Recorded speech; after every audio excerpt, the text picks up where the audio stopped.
Oh, just a second. Hello, everyone, and welcome back to the FPL Banger Show. My name is Siva. I'm joined by Sam. Game Week 24 preview, Sam. Doubles confirmed, blanks confirmed. Exciting times. How pumped are you? I'm pumped, man. I used my wildcard a few weeks back. It hasn't turned out, but I did it all in mind with the doubles, and now it's finally happening. So bring it on. Yeah, we won't spend too much time dwelling on our teams. We won't, no self pity, even though you had Matis Cunha first bench, I had Foden first bench. What's that? Combined 37 points on the bench. But we got good squads, is what it is, right? Yeah. I mean, you rather have them on your bench than not have them at all, maybe. I don't know, but I'm happy I have Cunha. Like I had him for quite some time, and I texted you after last week's podcast. Like, oh, I forgot to mention Cunha. He's such a good player, so consistent, and then he scored a hat trick, so that was good. Not good that he's on my bench, but it is what it is. I've always wondered, like, Matheus Cunha is in the Brazil squad, and I always wondered, like, why is there a Wolves player in the Brazil squad? But maybe it's Well, something I I mean, didn't see. Maybe you yeah. saw things that I didn't see.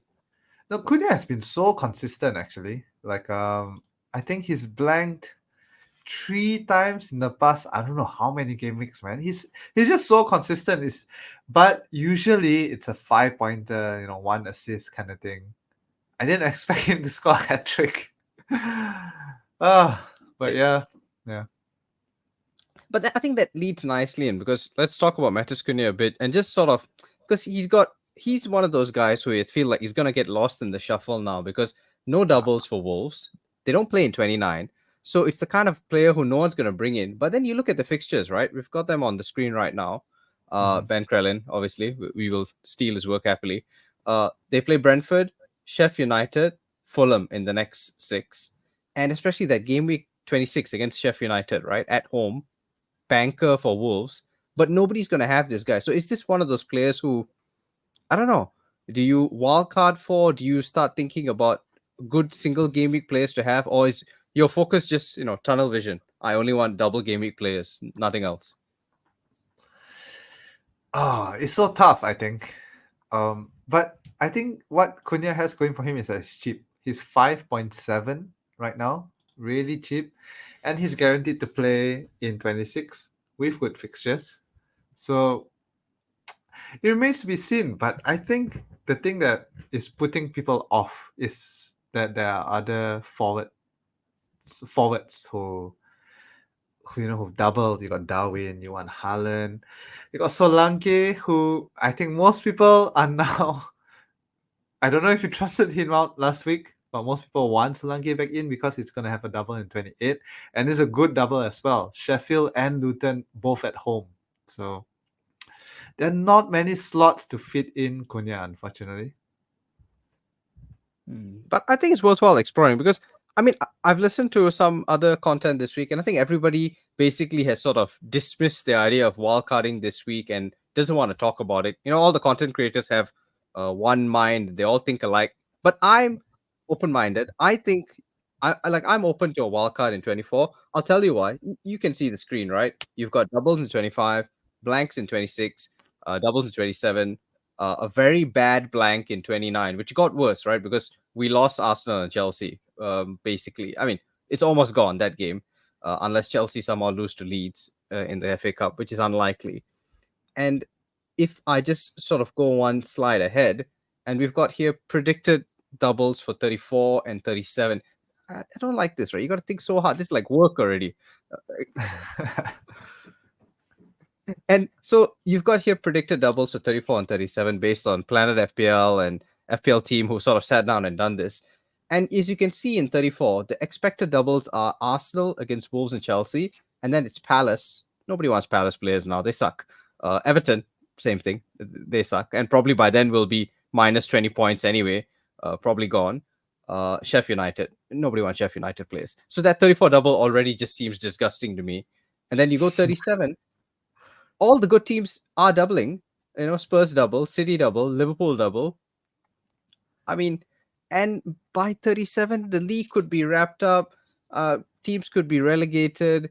Uh, players might be off on holidays with their wives or mistresses or whatnot. I Yeah. mean, On uh, the beach. They might be on the beach. on the beach. Thiago Silva's wife this week said, "Enough, enough. It's time for a change." Don't know what she was talking about. Could have been Poch. Could have been Thiago himself. I don't know. Could have been They'll like start playing teenage kids at juniors. home. Yeah, the proper trouble at home as well. Yeah, the point is by 37, I'm not playing a chip in 37, man. Imagine trying to predict the starting 11 for one game, let alone two. So I like the idea. And coming back to these are the fixtures we have, and we have a pretty good grasp of what's going to happen here between now and 29.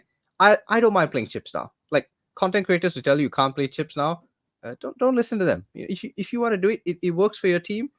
If you look at yours, like I look at my team now in 26, and I have like 8 people blanking. I'm playing a chip. I ain't taking hits. I'm playing a You're gonna chip. free hit at 26? Almost certainly. Right now, I have Mm. triple Spurs. This is just me. Your team may vary, but I have triple Yep. Spurs. They blank. I got Cole Palmer. He blanks. I'm gonna bring in triple Liverpool. They blank. That's I don't know. I'm at 7 players. I don't. You know. So Yeah. I don't mind free hitting You in might you 26, and might that's get the in like Luton players, Doughty maybe.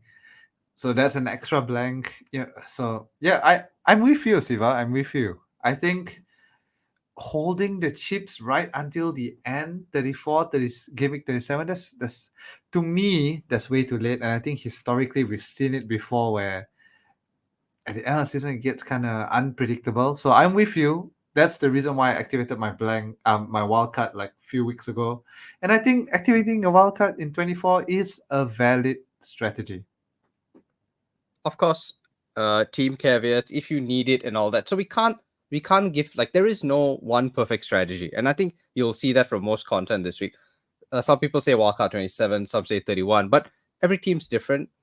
If you're not that well set up for 25 doubles, which I think this 25 double is a really good double. Let's talk about it now because that's what's in front of us, right? uh, Liverpool, Brentford, Luton, City, Chelsea, and Brentford. Luton play Man United, Liverpool, and Brentford play Liverpool and Man City. I think the City and Liverpool double is the best double we've had in a long time. Two of the best teams in the league, except for Arsenal, and you kind of know who's going to play for the most part, Yeah. barring one or two good players. And it's in a good time of the season where matches still count for something. They're chasing the title, so they got to play their best team. Yeah, I completely agree. I think this double, the fact that it has two of the best FPL assets wise, at least, right? Like Liverpool assets do really well, City assets. So I'm really, really on board for targeting, Liverpool and City players for double gimmick 25. Yeah. Before we get into the specifics of which player we target, just a concept that I see a lot of people posting on Twitter and Reddit about how, I look at wildcard teams and my team isn't that different. Maybe just 4 or 5 players. That's the difference any week.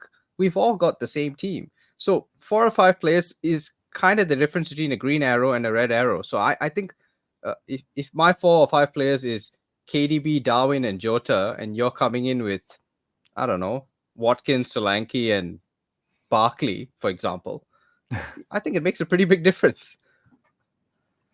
Yeah, I hear you. I hear you. And I don't know. I think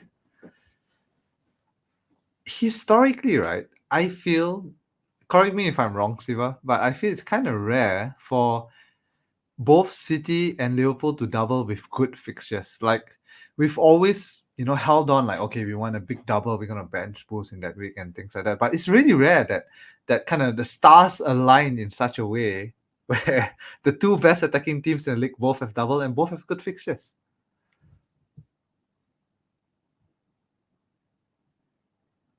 Yeah, it's one of those rare opportunities. So I think maximizing this double feels like a good idea. Of course, the one big looming shadow is Salah, who has been seen in in Melwood. He's been walking around the gym, but we don't know. So I mean, Klopp's press conference is one day after we record, so we got to leave that. If he says Salah's not fit, and it looks like probably not going to make it for 24, let's discuss the other picks. Start off with City. So easy, right? Haaland, Foden, KDB, right? Yep. By the way, 25 is a whole 1 week after 24, right? Yeah, So maybe. I don't think Salah will be fit for 24, but if there's news that he will be for 25, he's in my team, 100%. But yeah, Uh, okay, going back to your question, City, Haaland, KDB, Foden. Simple as that. how is KDB worth the price? I think that's my big question here because he's a lot of money compared to say getting. There's another midfielder who does seem to score for City, who's got two double-digit returns in the last 5 games. I don't know if you know who I'm talking about. Phil Uh, Foden? no, No? I'm sure for another midfielder who plays for Man City, two double-digit returns in the last 4 to 5 weeks. Uh, Champions League winning goal scoring midfielder. Are you talking I'm about obviously Rodri? Rodri? I Okay, am. okay. Rodri's one of those picks, right? Like where no one wants to pick Rodri because we're all like, he's a DM. I'm not gonna pick a DM in FPL, but like you said, he tends to pop up with the odd goal here and there. So and he's nailed. Like if he's fit, he's nailed. City cannot play without him. They have no one who can do the job that he does. I still think though, Foden, KDB, Haaland is the way to go.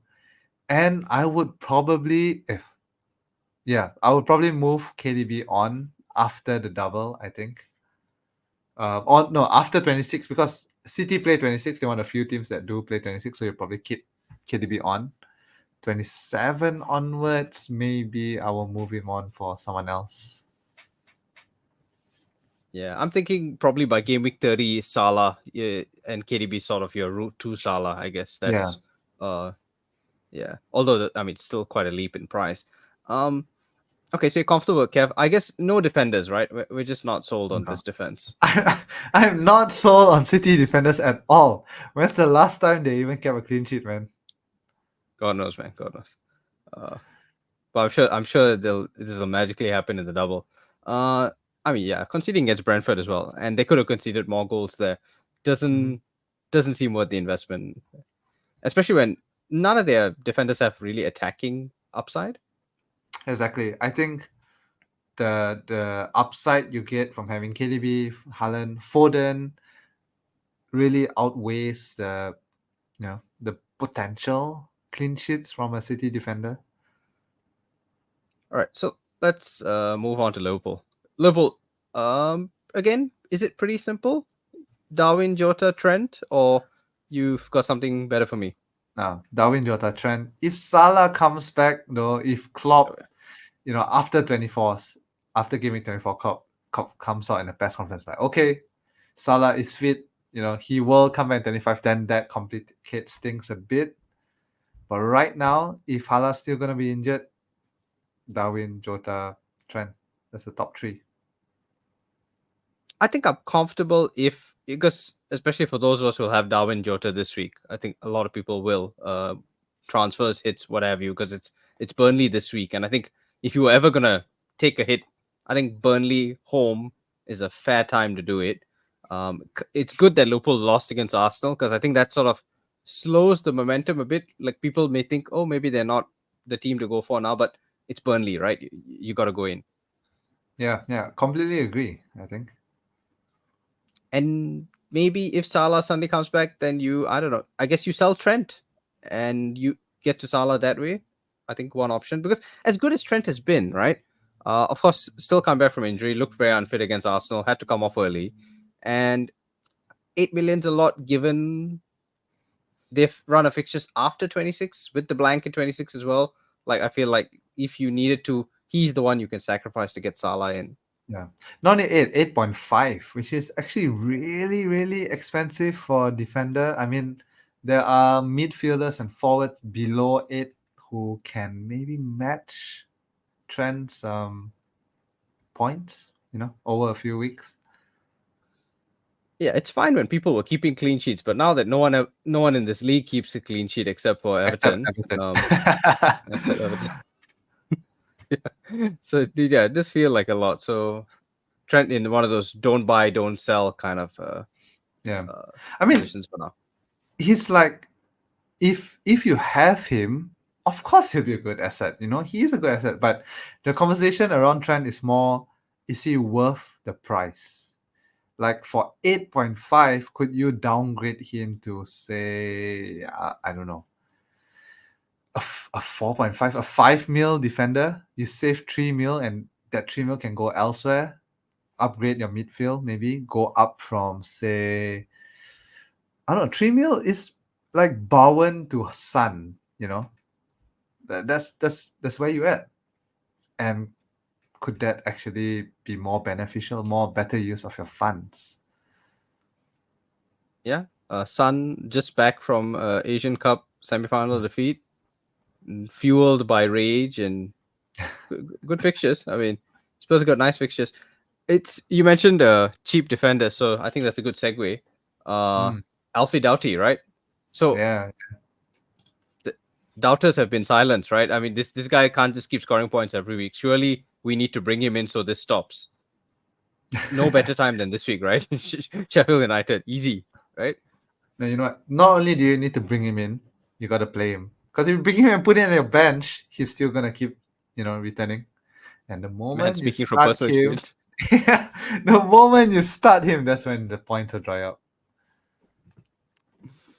No, but I mean, we got to speak about Luton, right? Because they've been amazing since whenever I think that defeat to Villa or whatever. They've just turned it on. Like unlucky against Arsenal, unlucky against City, but since then flying, right? 4-0 against Brighton, 4-4 against Newcastle.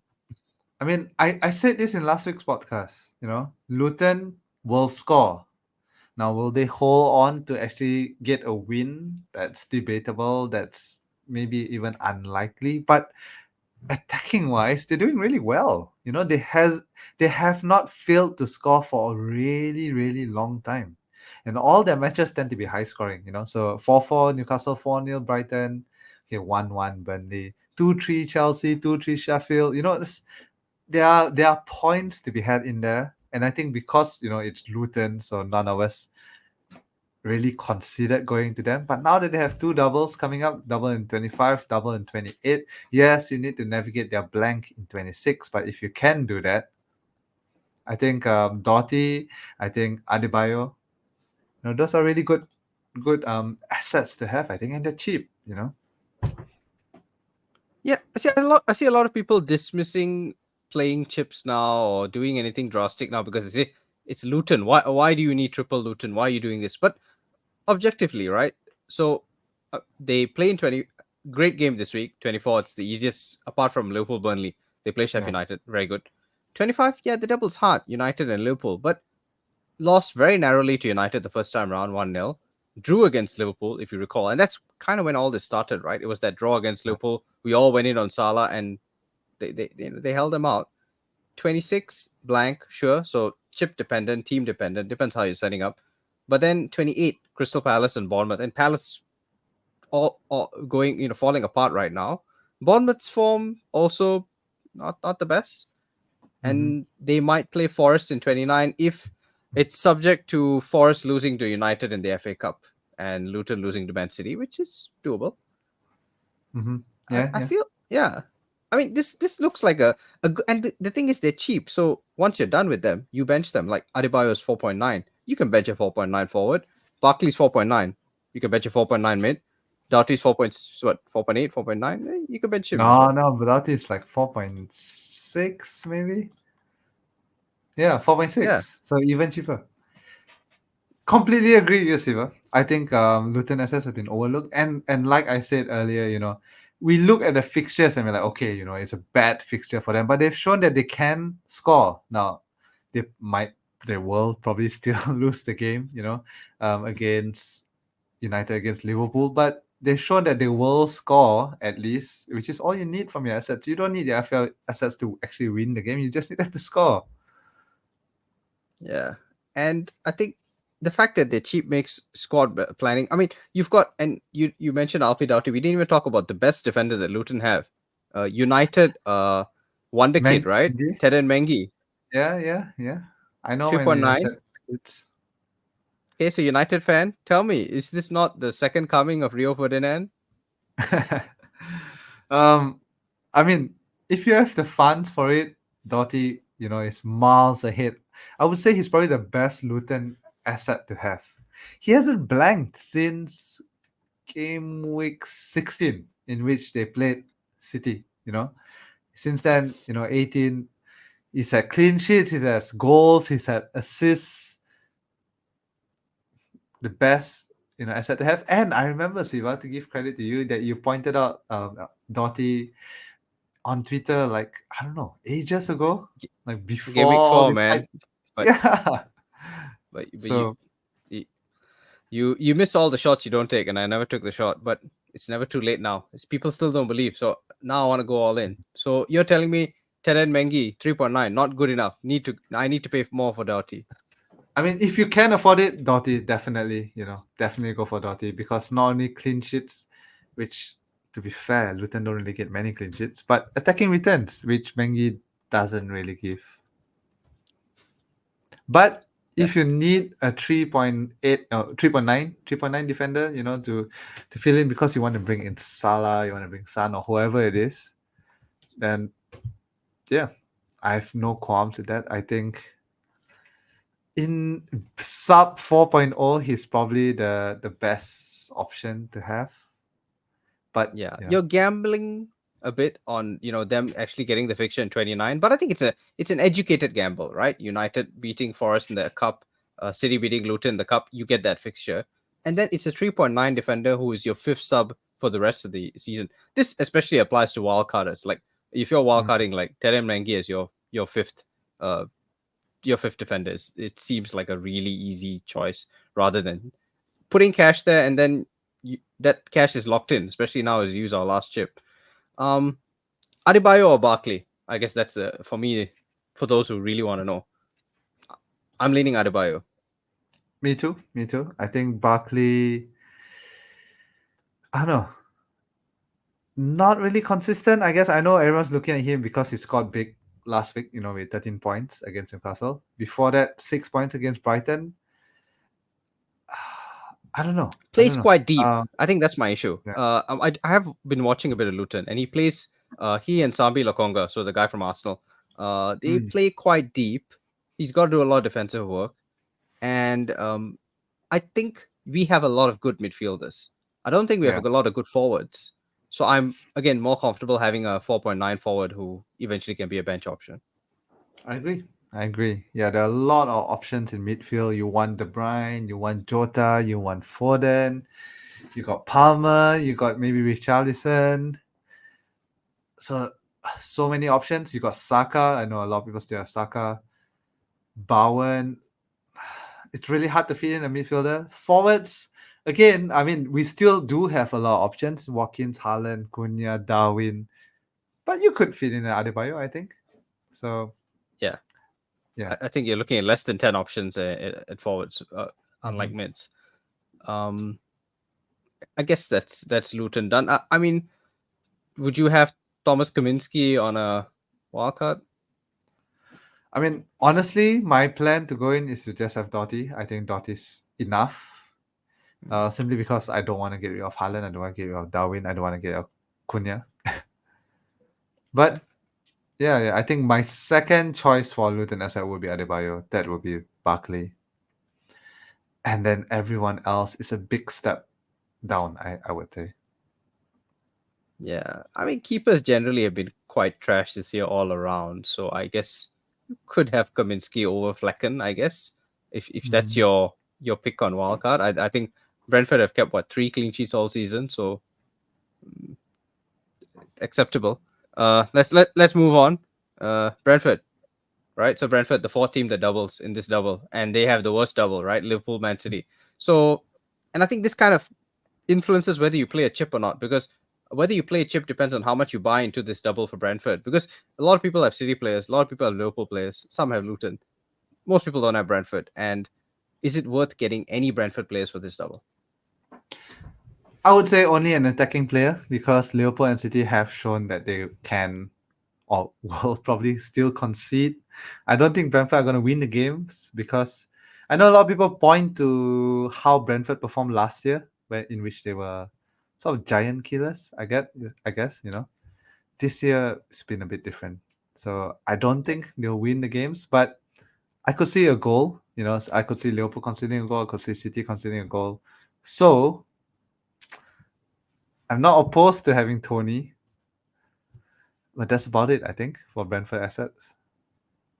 You're not gonna mention the best left back at 4.4 million, former Reguilon. United cult hero. Sergio Reguilon. Yeah, Sergio Reguilon, who this week outed himself as Michael Owen's love child on Twitter. Yeah, yeah. If you are looking for a defender, I think Reguilon. The word is that he is first choice. He's hasn't exactly been starting every game because he just came in, but the consensus is that he will be the first choice because they have no left back basically. They have Aaron Hickey, but he's got to play right back to cover there, and then so no Yeah. Rico Henry. So the assumption is Reguilon would start.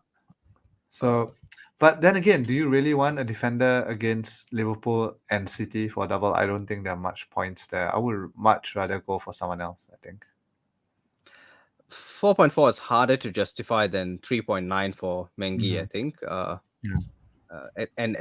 And he's not like Doughty where he's on all the set pieces and he's just somehow finding assists every week. So yeah, a little trickier. But the good thing about Brentford players, of course, is doubled in 25, guaranteed fixture in 29, which you can't say for And anybody else. 26.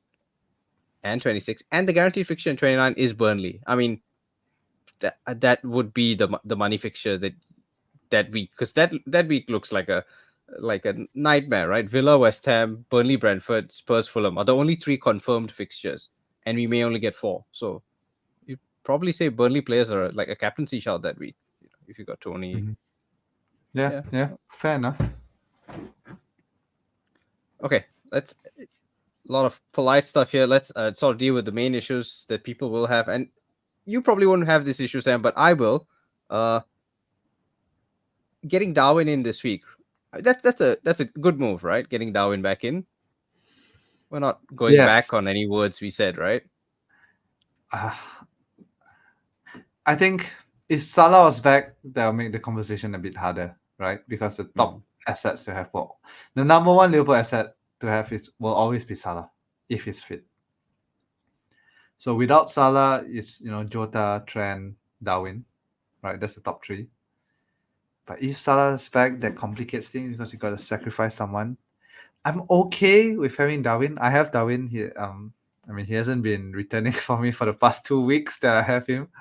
I'm okay to have him, And even if he doesn't start one of the games in the double, I'm okay with him coming on as a sub, late in the game when Liverpool are chasing or if they're winning and blah blah blah.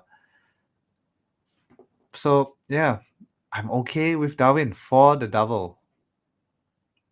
I will say one thing in your favor is that Liverpool looked really bad without Darwin against Arsenal, and maybe we didn't appreciate how important his general chaos and that how Chaos important that merchant, is to the right? attack. That's Darwin, yeah. Chaos merchant. Yeah, so it all seemed very pedestrian against Arsenal. So I think a very good chance of him playing all these games, and even if Salah somehow miraculously recovers by tomorrow, I don't think he starts against Burnley. No reason to rush him straight back in after almost a month out. He probably gets only back in by 25. So yeah, Darwin, help me out though, because I got to sell either Solanke or Watkins. So conventional wisdom says you have to sell.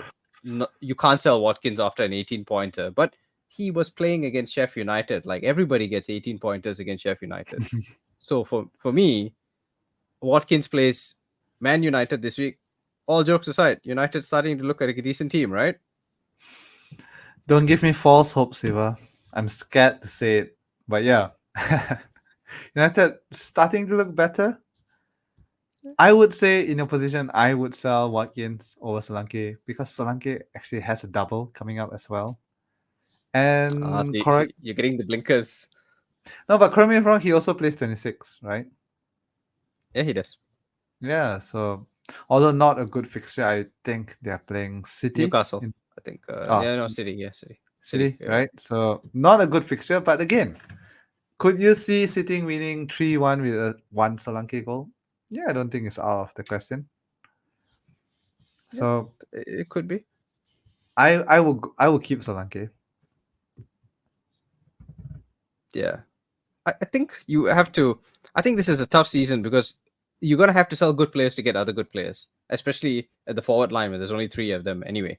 So I think you Yeah. accept. You accept And you it. know what? I really like it because that means the template is not so defined because there's a lot of 50-50 choices that people have to make, you know. Some people sold Solanke last week, some people kept Solanke, some people captain Watkins instead of Solanke last week. Some people captain Solanke instead of Watkins last week. So I like all these kind of 50-50 decisions because that's what makes FPL interesting, right? When there's this very strong template, it gets boring, you know. Yeah, I felt that. Yeah, but I agree. Yeah, and it's kind of sad that Haaland's already back because that captaincy now just becomes. I mean, you're gonna have to have a fairly big pair of cojones this week if you're not captaining Haaland. Mhm. Um, does that take us straight into captaincy, by the way, or is it not even worth discussing now? No, I mean, yeah, if you have Haaland, you have to captain him, right? He played the full game last week, so he's fit. Close enough. He's yeah, yeah. There are I don't know if you're really ballsy. I guess you could captain other City players, De Bruyne, Foden, but I don't know.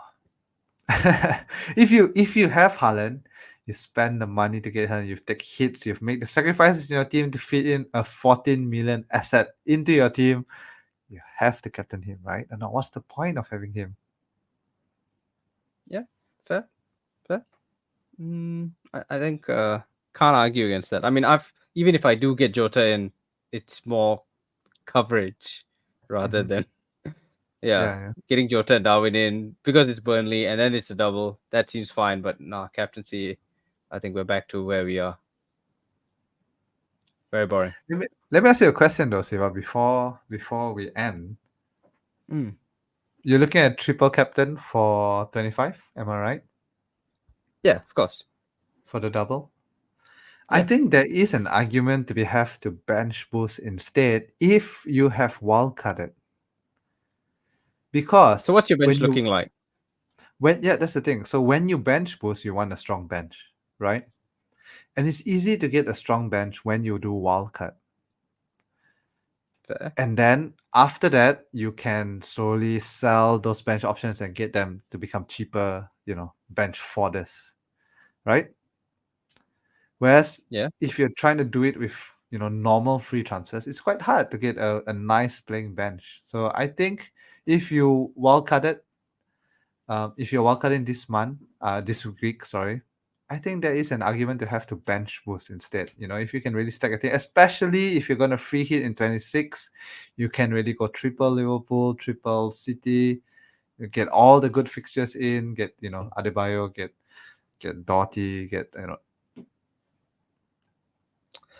It's tricky because I have looked at this and I agree with you because I see I think the template strategy now people are talking about is bench boost 37, but everybody's talking about wildcarding in 37, 27 and 31, which is way off. So you Mhm. you really need a lot of things to go right for you to be able to actually properly bench boost. So And it I makes think sense if it's you're it's just wildcarding this not week. yeah, and it's not efficient to carry high value players on your bench for a long time. Especially once Sun is back, once Salah is back, then you really can't. You can't carry high value players on the bench anymore. You probably need to get Fodders in if you want to fit all these players in your team. If you want Haaland, you want Salah, you want Sun, you don't have money to keep, like a Gordon on your bench. 5.9, that's way too much to be on your bench. So what you're saying is 25 is basically your last chance to bench boost in a double because after 25, all the big guys are back. I mean, Sun's already back now. Yeah, that's what I'm saying. Especially if you wildcard, because you can have a strong bench with your wildcard, bench boost in 25, and then slowly sell off those assets to make your team more efficient. I guess after 25. You realize also what you're saying is effectively that triple captain Solanke in 28 is better than triple captain Haaland in 25. That feels like a bit of a leap. I mean, you could, triple captain Alfie Doughty in 28. You could hold your triple captain for the next big double game week, which will come, 34, right? Nah, man. No way. 37. Because, like you said, No. 37, a lot of things are going on. But at the same time, at the end of the season is when goals flow, right? Because teams kind of don't care as much as well. You get weird results like 4-4 and things like that. True, but I feel like you're getting Haaland nailed to start 2 games, double game week, 2 good fixtures. It really doesn't get better than this. So And you're then getting when do time you at the plan to use your bench boost? I feel like bench boost is the worst chip anyway. Like I think it's a much harder chip to nail properly than a triple captain. Maybe this is past experience speaking, or maybe a past bias, right? But triple captains, I've generally found I've had bad ones and good ones, but I have more good ones than bad ones. Whereas bench boost, I generally find is by definition these are the 4 weakest players in your squad where you're trying to fit into a game week. It's harder to land, and so therefore the thought I am giving to it is much less than I say, triple captain, I would say. Mm-hmm. Fair enough, I I think, think. yeah, I think a lot of people have suggested wildcard 27 and bench boost 28, and that seems a fair option, given that you would be able to stack Luton and Bournemouth players who are all fairly cheap. You could. The issue is Bournemouth don't play 29, so it depends on how you approaching 29. Are you going free hit 29? But you could do that. Triple Okay. Luton, yeah. Mengi, Yeah. Yeah. Doughty, Adebayo. That's your bench boost. Or, Doughty, Barkley, Adebayo. Bench Doughty, boost, Barkley, mhm. Adebayo. Yeah. Bench boost 28, and Net. then 29 onwards, leave them on your bench forever, kind of thing. Yeah, you've got a couple of other cheapies, right? Clivert, Neto. Yeah. But Treviner. Tavernier. Okay, so I mean, very briefly, right? Bournemouth, the biggest issue with all the midfielders is they're not nailed. Tavernier didn't start this week. Clivert came off despite scoring. He came off before 60 minutes. Sinistera doesn't start. I think midfield's a bit of an issue for Bournemouth, but maybe by 28 or 27, it gets easier to predict. They've Maybe. also signed a new forward, Enes Ronal. Yeah, let's not get too. It's a long way away, and I think this is one of the issues, right? You got to sort of target. Like a lot of people saw Watkins this week before Sheffield United, and that's because they're thinking way too far ahead. Like Too far ahead, right? Yeah.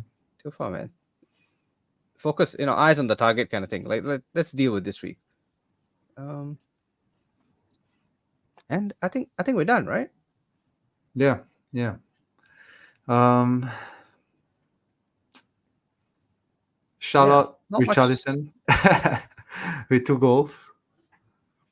Charleston, so proud of him. Richie doing the business. Richie, I read today he's been in therapy and he says that's what turned it around, man. Respect to him. Mm. And I'm happy. I think like with Madison back, with Sun back, that will only actually improve his point potential. So I'm happy keeping Richie throughout this run. Yeah, I mean the only real question now is how soon do you get Sun back in, Mhm. and if not just Sun, but if Huang and all these guys coming back, Wissa's back from Afcon, and it's definitely gonna. That's the only thing that will put me off playing wildcard this week. It's just that there's a lot of change coming in, and maybe I'll want to hold maybe one or two more weeks before maybe 26 is when I activate, or 27, because by then you'll have Salah back and all the other guys are back, and you can really then throw together a team. Fair enough. Fair enough. As someone who's already used my wildcard, I can't comment on this. Hey, you're well set up, buddy. You got Mattis Cunha. You don't need anything else. Only if I play him. If he's on my bench, then it makes no difference at all. You play him What's this your week. thoughts on No Estupidman? doubt. Yeah, let's go for that. I think a lot of people have Estupidman. I Should we don't. I keep don't. I him? can't relate Should to we this. sell him? Should we keep him? Should we sell him? You should. Okay. I assume the benchings and the substitutions are quite annoying. Sure. And the fact that they don't keep clean sheets, so that's a lot of things going against him. But if you can bench him this week and play him in 25, I mean, of a nice farewell against Sheffield United, I'm sure you got bigger problems than Estupidman, right? Hmm. Or maybe you don't. I don't because I wildcarded, but I think those who actually, have not wildcarded and Estupinan's part of their starting 11, might be something they have to consider. Yeah, I think after 25, easy sell. Uh, Hmm. Fixtures are medium to bad, and the threat of rotation's too high. And once Europe starts again, right, he can play Lamptey there. Yeah. Yeah, I easy think I sell. think that the thing that's holding people back is their fixtures because it looks so good. I mean, they're playing Spurs this week, but after that, Sheffield, Everton, Fulham, Forest, those look like good fixtures. But They're again, all like you right. said, yeah, Are they that good, right? I mean, I think even I sort of we discussed it briefly. Forest have been better than they were, and I still Mhm. fell into the trap of captaining Solanke. But we knew this already going in. Forest have improved under Nuno. Everton, it's Daesh, so you're not going to expect. Uh, I think Yeah, Brighton, okay, decent fixture, but not amazing. Fulham, sure, good fixture, yeah. But Sheffield. definitely after that, yeah. But by 30, you're selling, right? Because 29 blanks, and then it's Liverpool, Brentford, Arsenal. I don't think this is. He's not a long term hold. Yeah, okay, fair enough. And it's way too expensive, I think, for the fact that it's not really nailed anymore. Although I don't know what's the story with his benching. Is it just tactical? Is it just I have no idea. Something's up at Brighton, man. Something's up. The form's been a bit weird, and Deserby, yeah. I think this is the rotation, right? And it didn't infect Estupidman initially, but now it is. Uh, the fact that he can trust Lamptey and Lamptey's back from AFCON, I think that's the other issue. So yeah, easy sell. I see a lot of people planning to sell Palmer. What's your thoughts on that, Siva? It's tough because Palmer's been amazing for the price and just generally. Yeah, he blanks in 26 and he's almost certainly blanking in 29 and he plays Man City in 25. So that's all of the issues with Palmer. But he's so cheap. Like at that price, I don't know. On a wild card, sure, but on a free transfer, I mean, unless you can afford to go from Palmer to Jota, more power to you if you can. I don't see who you're selling him for. Yeah, I think even then, if you could go Palmer to Jota or Palmer to Foden, I don't know if it's worth benching Palmer and doing the upgrade somewhere else in the midfield because Palmer is just by far the best player, the best midfielder under 6 mil, right? Yeah, and probably up. You could go further, right? All the way up to Foden's price. I think, yeah, up to 7.5. You could say Palmer's the Yeah, best. Uh, Argument to say he's better than Foden. He's on pens. Foden isn't on pens, and that's basically like an automatic goal every 2 weeks for Chelsea. I will say this, right? Cole Palmer, don't sell him this week. That I think we spoke about Watkins last week. You can't sell Cole Palmer this week. They're playing Palace. Palace have no Eze, no Gehi, no Olise. That's so no attack and their best central defenders out. yeah, So if you sell Cole Palmer this week and he scores, that's on you. yeah, yeah. And I would say even in tough fixtures, right? I won't discount the fact that Palmer can still score. He's generally kind of still been doing that. He scored against United, he scored against City, he scored against Spurs, he scored against Arsenal. So even in tough fixtures, I'm not saying Chelsea will win, but Palmer still somehow tends to get the points. Pens, man, pens make such a big difference. Mhm. People don't know. So at that price, pens, yeah. I mean, yeah, at some point I'd sell him. Maybe 26. You could go to Huang. I'd be interested. Yeah, similar Or price point. Neto. Or Neto, yeah. But Huang's got pens, right? So that's what we want. Assuming he's holding on to them. But yeah, definitely not this week. I mean, anybody selling Cole Palmer this week, good luck to you. Uh, he's scoring. I guarantee it. I'll probably sell Bowen this week, I think. Kind of. Yeah, tough, tough fixtures. Although he plays in 29, and but yeah, no doubles. Pretty expensive for what you're getting. I think yeah, fair enough to Yeah. sell. I don't know if it's recency bias just because he blanked for the past 3 weeks. Before that, he was such a good asset to have. But I will argue that if you really want a West Ham attacker, that Kudus is actually a better asset to have right now because he is Yeah, phenomenal. I mean, I'm a big fan of Bowen. He really helped us out. I think we both had Bowen for quite long, quite early as well. And, in the first half of the season, he's been amazing. But I think right now, if you want a West Ham attacker, Kudus is the man to have. He's slightly cheaper than Bowen as well. I think the fact that he has no doubles makes him a reasonable sell, and he's not on pens. A lot of things are going against Bowen. I think it's a fair. You got to sell good players now to get other good players. It's just what it is. Yeah. Yep. Okay, I think that's us for this week, right? I think so. Yeah, kind of Yeah, straightforward. All just very. preparing for the double next week, basically. Yeah, And I think 25 and yeah, what really in helps is Salah. that Liverpool and City have good fixtures this week. So if you want them for the double, you might as well get them this week because Liverpool's playing Burnley at home, City is playing Everton at home. So two good fixtures for players that you want to have anyway. Yep, and I think you don't wait. Like it's almost like the hit would pay for itself. You gotta take a -4 this week. Anytime this is the week to do it. Mm-hmm. As good Fair a enough. fixture as you can ask for. Yeah. Okay. Okay. So we will be back game week 25, and I mean if Salah's back, man, that changes everything. So yeah, we will definitely be back. But in the meantime, All right. Get your green arrows, guys, and we'll see you next week.